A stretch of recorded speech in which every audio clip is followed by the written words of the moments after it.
Glad we're back on track, baby. Glad we're back on track. So, as you can tell, I am ready to review Chapter 6 of The Mandalorian. And yes, I gotta say, I like this one as opposed to last week's episode, which I wasn't a big fan of. I mean, I didn't hate the episode, but I definitely didn't like. I didn't like it. It was definitely my least favorite of the current 6 episodes that are out now. And for this one, I was enjoying this episode a lot. And it's probably not my favorite, but it definitely is a really good episode. And yeah, I really enjoyed it. And it's not part of the grand story that's in the season with Baby Yoda, of course, stealing him, taking him from the guild, taking him from the Empire, or the Imperials that are left. But this one definitely is a good episode, and of course we see him with this team going for this prisoner. It was like in this like New Republic prison, which is pretty cool, and that made for the episode to be like a compact episode within this one location, which I thought was so good. It was so thrilling to see them there, and I thought, of course, when they turned on him at the end of the episode, yeah, it was like, okay, you knew they were gonna do it because this team was like, okay, yeah, they're up to no good pretty much. And of course, he knew the prisoner that was in there, the Twilek brother of what was her name? Jian. I think her name was Jian, the main Twilek in the episode. So yeah, but yeah, I'll get to the characters in a bit. But yeah, but I enjoyed it. And of course, when it played out at the end with like it seeming like a horror movie, but you're kind of on the side of like the person who was actually taking the the crew members out, which was the Mandalorian, of course. So yeah, and I just love that. It just seemed so good, especially at when they were showing like Bill Burr's character Mayfield trying to get away from the Mandalorian, and the Mandalorian is just like creeping up behind him in the dark when the lights are flashing.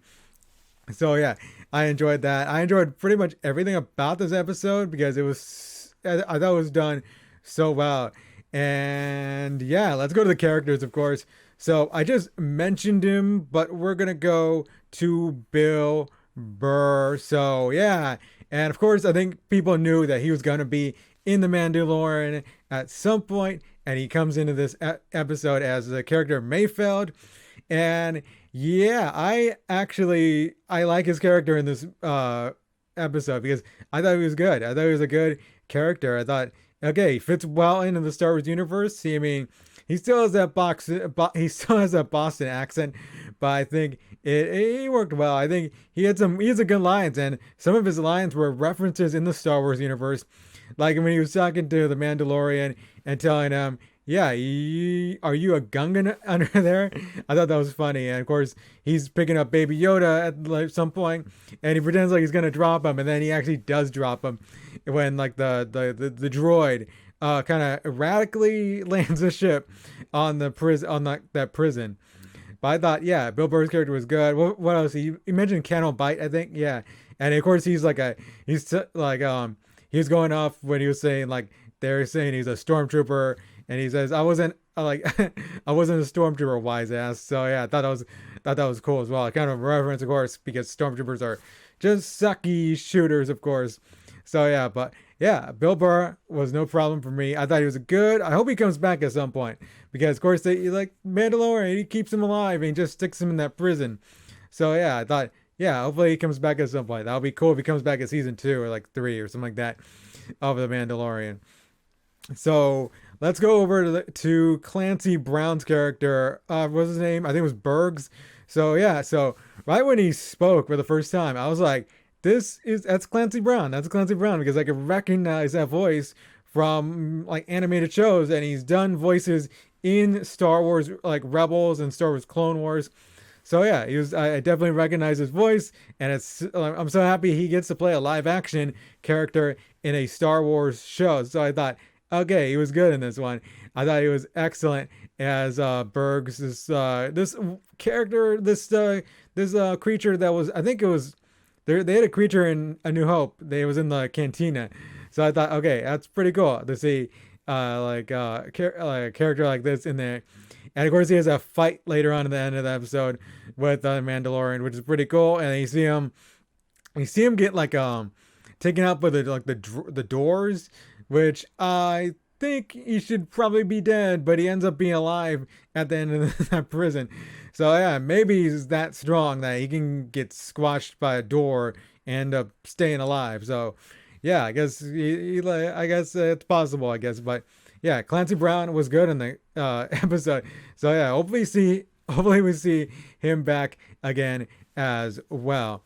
So moving on, and we go to the Twilek, the main Twilek in the episode, which I think her name was Xian or something like that. So yeah, and of course she was played by Natalie Tena, who was a actress that she's been in Harry Potter. She was Tonks in Harry Potter, and she was in Game of Thrones. I forgot her character's name, but she was in there. But yeah, but she played, I think, this character well. She was annoying at points, like hissing and stuff. But I thought that was the point of her character, to be that annoying. And of course, she has a past relationship with the Mandalorian that's maybe too close for comfort, because I guess the Mandalorian was maybe involved with her sexually. I guess, I don't know. They make that like reference in like the in like the ship where Bill Burr says, "Wait, did you guys make that thing?" When he's like pointing at Baby Yoda. So yeah, I thought that was funny. So yeah, but it looks like, yeah, she has a past sort of relationship with the Mandalorian, I guess. Okay, yeah, I don't know, but I thought she was good. I thought Natalie Tena was good in the role. Kind of annoying, but good. And of course, moving on to the droid Zero, played by what was his name? I forgot his name. Yoda or something like that. Not a Yoda, but I forgot.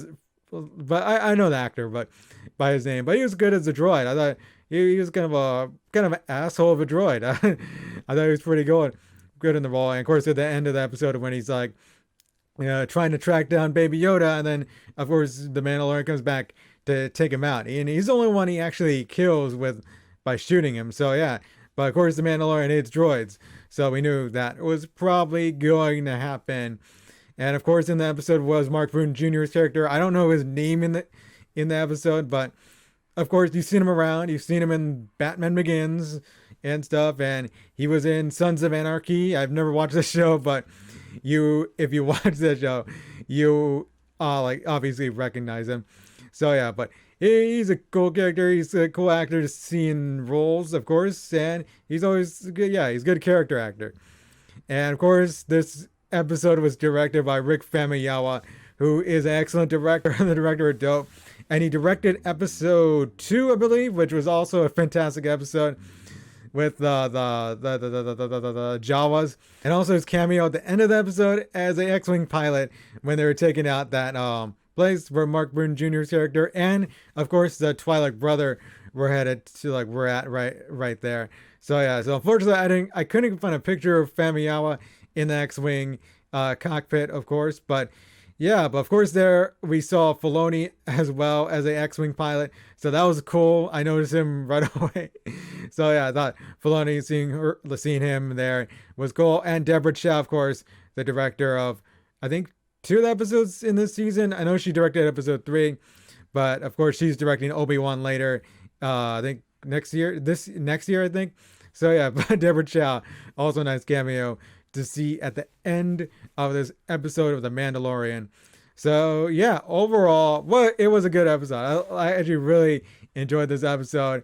It was just like, okay, it was a very compact episode, just a one location episode, and I really enjoyed it. And as I said, the characters like the Bill Burr, of course, Clancy Brown, and the Twilight is Jeanne, the Natalie Tena played, they're all still alive. So I think I would love to see them in possibly season 2 or season 3 of The Mandalorian. And I think this is what season 1's kind of setting up, because we noticed that The Mandalorian's pretty much going on his own throughout like the different places he's going through on this season. And the season's like, I think people didn't really expect it to be like maybe just a one-off adventure as like in these episodes. So I think they are setting up these characters to return like Gina Carano's character. I think she will definitely return as these characters in this episode as well. But yeah, overall it was a cool episode. I really liked it.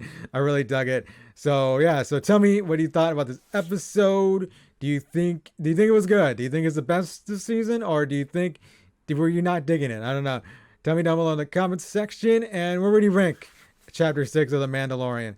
So yeah, tell me thoughts in the comments section. If you want, check out my channel for more Mandalorian reviews in the past weeks and in the future with 2 episodes to go.